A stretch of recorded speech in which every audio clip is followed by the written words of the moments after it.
Sejam bem-vindas todas as trabalhadoras e trabalhadores domésticos de São Paulo. Bienvenidas todas as trabalhadoras e trabalhadores do hogar de São Paulo. Estamos iniciando agora mais um programa Domésticas em Ação, aqui na Web Rádio Migrantes, na Missão Paz, em São Paulo. Esse programa é uma colaboração da Web Rádio Migrantes com o Sindicato dos Trabalhadores Domésticos do município de São Paulo. No programa dessa semana, nós recebemos Berenice Yang, psicóloga, especialista em psicologia comunitária e terapia familiar, mestre em psicologia social e doutora em psicologia do desenvolvimento humano e aprendizagem pela USP. Como vai, Berenice? Seja bem-vindo aqui ao nosso programa. Bem, Caio, boa noite. Eu quero agradecer ao Sindicato de Trabalhadoras Domésticas por este convite e pela possibilidade de uma troca, não? E a gente também recebe a nossa diretora do Departamento Doméstica Migrante Indígena do Sindicato, dona Diana Solis.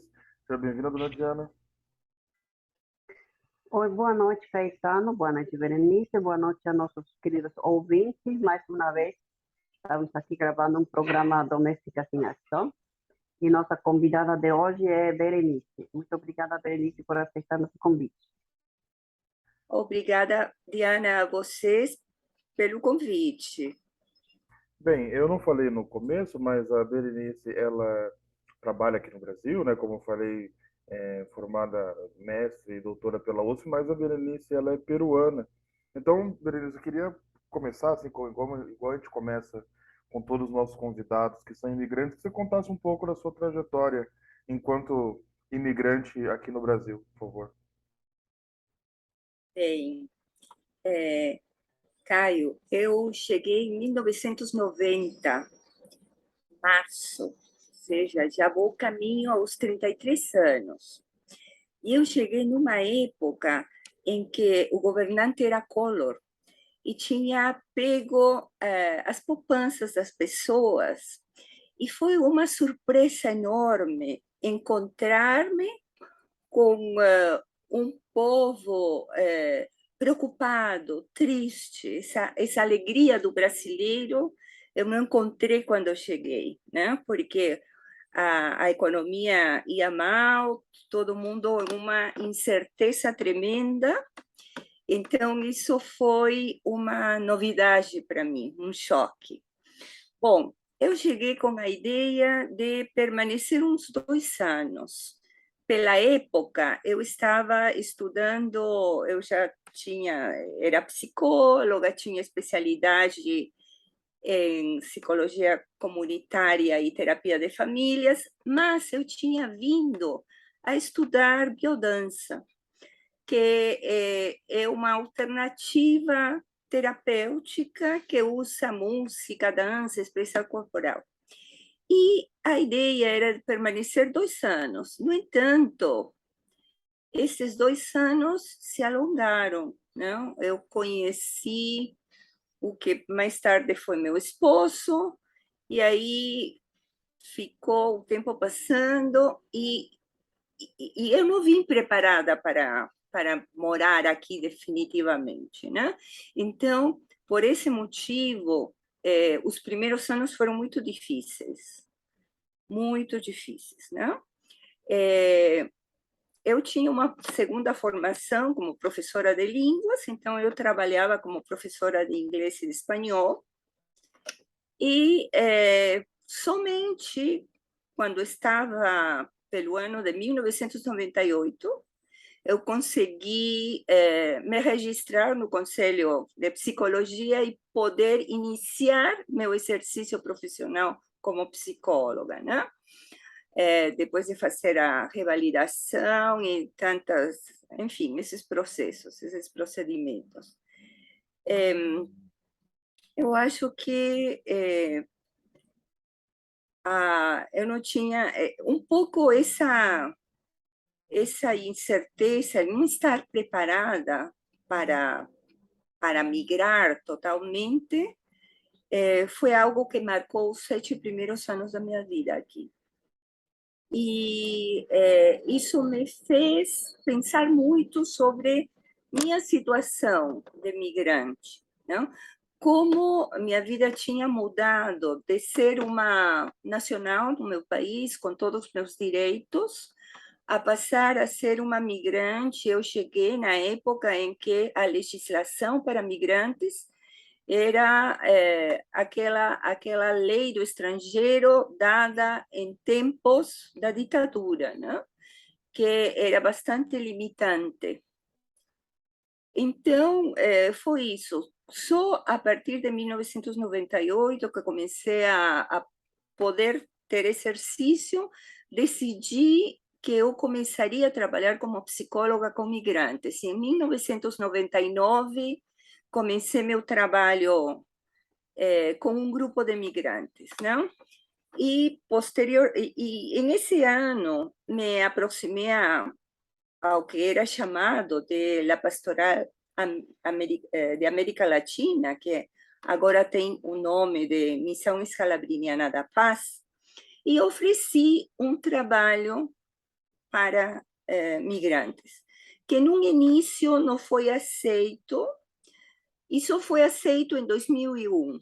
Assim que em 2001 eu iniciei o serviço social, que era e é um serviço orientado ao acompanhamento psicológico do público atendido pela Missão Paz, que é um amplo público, não? Um amplo público. Quando eu comecei, era muito numeroso o número de migrantes nacionais que eram atendidos, né? Depois, já foi um pouco mais tomando o sesgo do atendimento a migrantes internacionais, considerando-se aí também aos brasileiros retornados de uma migração internacional. Então, é isso, não? Eu acho interessante, né? Porque uma questão que você levanta, Berenice, é você viveu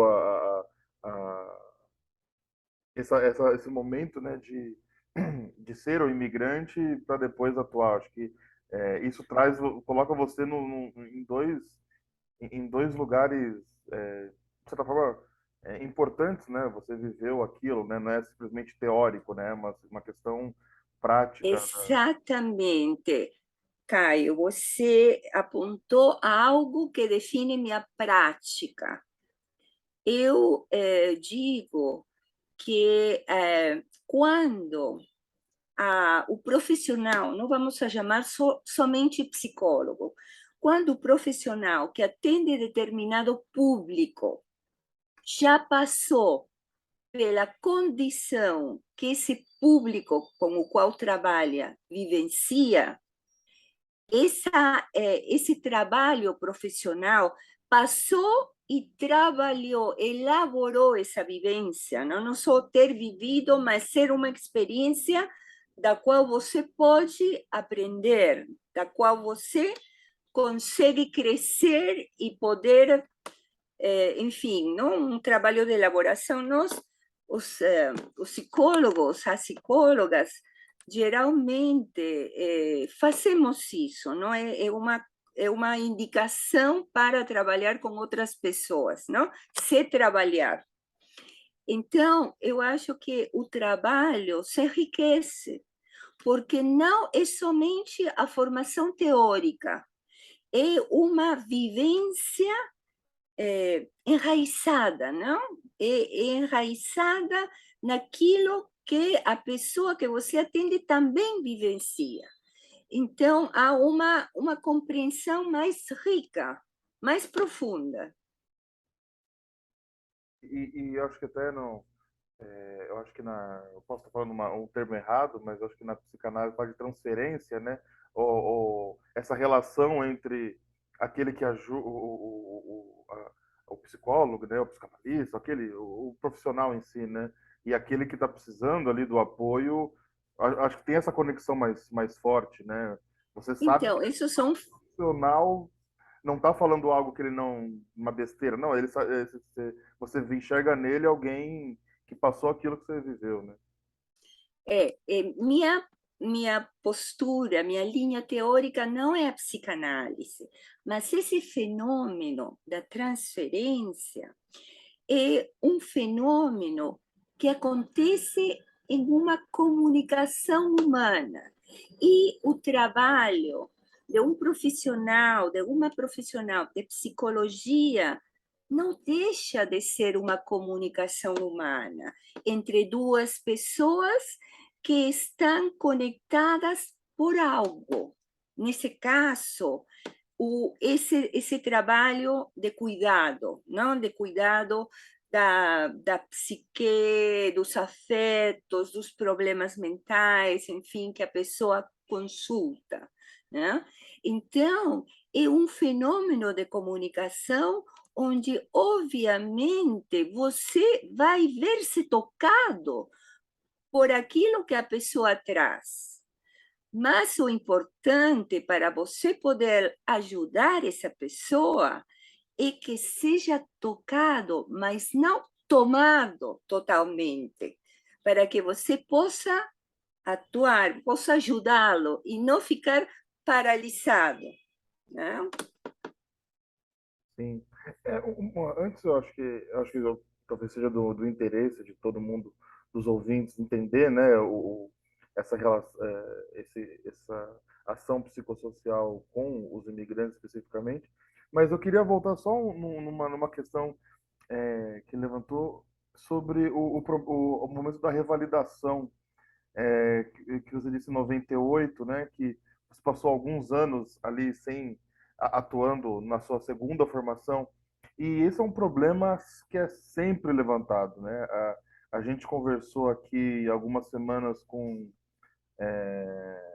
uma sindicalista do Amazonas, e ela falou também que ela estava tratando sobre os venezuelanos que chegavam no Amazonas, e ela falando isso, olha, tem pessoas aqui com as mais diversas formações, e a gente está tentando alocar elas, e geralmente a revalidação é um problema, né? Eu imagino que você sentiu isso na pele, quer dizer, você vem aqui com É, uma formação de psicóloga, mas querendo atuar, mas não podendo, esperando todo o processo que é muito burocrático, né?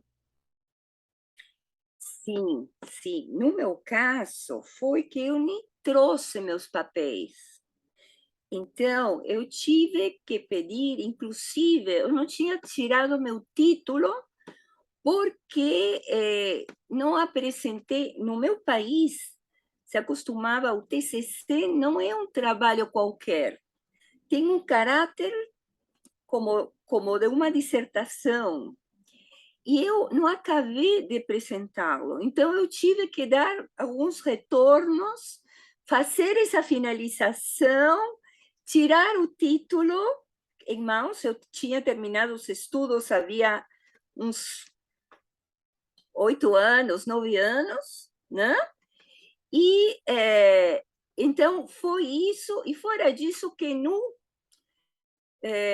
era a vida no meio também, não? Eu casei, aos 3 anos tinha um filho, criar o filho sozinha, fora da família, é um assunto que as mulheres migrantes conhecemos muito bem, e a dificuldade que isso comporta, né? Então, houveram muitas coisas, não? E a razão pela qual também a maioria dos migrantes não conseguem tirar, fazer essa revalidação, porque tem que trabalhar, porque não tem tempo de estudar a língua, alguns têm que dar a prova da profissão que eles estudaram. No meu caso, afortunadamente, existe ou existia, não sei se continua, um, era um acordo bilateral que os títulos dos brasileiros são aceitos no Peru e os títulos dos peruanos são aceitos no Brasil. Então, no meu caso, o que eu tive que fazer foi o pagamento e os trâmites, que duraram mais ou menos um ano, 8 meses, 10 meses. Não, porque eram trâmites, enfim, já existia a internet, porém, eram cartas que se passavam, conferindo, etc. Não?